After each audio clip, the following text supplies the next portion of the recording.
c'est par rapport à l'écharde de Paul dont il fait mention dans le livre des Corinthiens. Ce que je voudrais savoir, il dit que c'est qu'un ange de Satan avait été mis à ses côtés pour le souffleter.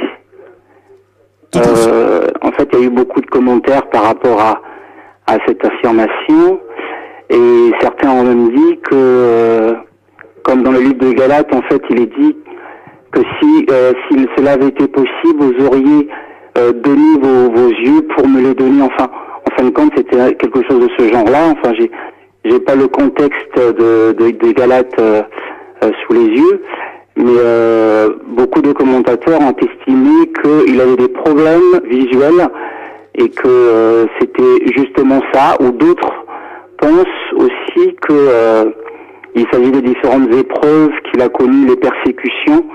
Est-ce que c'est vraiment ça, ou est-ce qu'il s'agissait précisément d'un démon que le Seigneur avait permis qu'il soit à ses côtés pour qu'il subisse des attaques spirituelles. Enfin, je ne sais pas ce que tu en penses. C'était d'abord, et comme cela est écrit, c'était un démon qui était non en lui, mais à côté.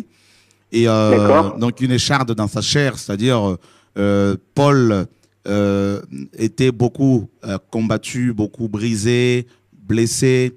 Et il le dit lui-même dans 2 Corinthiens chapitre 11.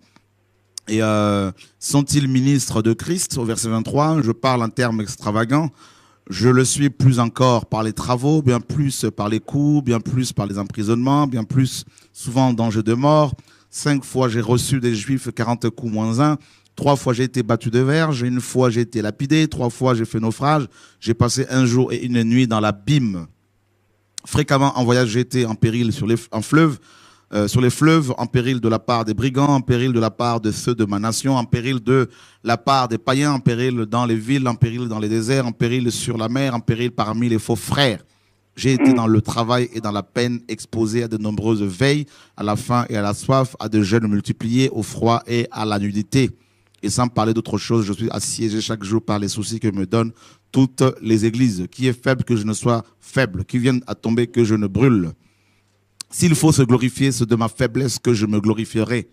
Voilà. Donc, c'est ça, en fait. Et cette écharde-là, c'est pas d'abord son problème de vue. C'est sûr que il avait certainement un problème de vue parce que dans Actes des Apôtres, il n'a pas vu que celui qui était assis devant lui était, n'est-ce pas, était souverain sacrificateur. Et donc, il avait un problème de vue, effectivement.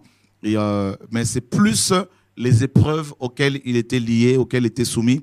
Et au verset 10 de 2 Corinthiens 12, il dira, et au verset 12 à 8, 3 fois j'ai prié le Seigneur de l'éloigner de moi, n'est-ce pas, en parlant de cet ange de Satan. Et il m'a dit, ma grâce te suffit, car ma puissance s'accomplit dans la faiblesse. Donc on voit bien que cette écharde a un rapport avec sa faiblesse, n'est-ce pas? Et quelle faiblesse? Quelle faiblesse? Il le dit, je me glorifierai donc bien plus volontiers de mes faiblesses, afin que la puissance de Christ repose sur moi. C'est pourquoi je me plais dans les faiblesses, dans les outrages, dans les calamités, dans les persécutions, dans les détresses, pour Christ. Car quand je suis faible, c'est alors que je suis fort. Voilà, l'écharde en question, c'était justement toutes ces persécutions, toutes les choses qu'il vient d'énumérer ici. Et c'est tout simplement cela. D'accord. En gros, c'était la croix que Paul devait porter chaque jour. Comme chacun de nous, bien évidemment, pour rester humble. Voilà. Oui. Bon. C'est satisfaisant. Merci.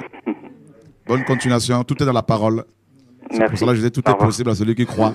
Amen, amen. Je ne voyais même pas les choses comme ça. C'est Dieu qui donne les réponses. C'est pour ça que nous ne sommes que des serviteurs inutiles. Alléluia. Que Dieu soit béni, frère. Merci.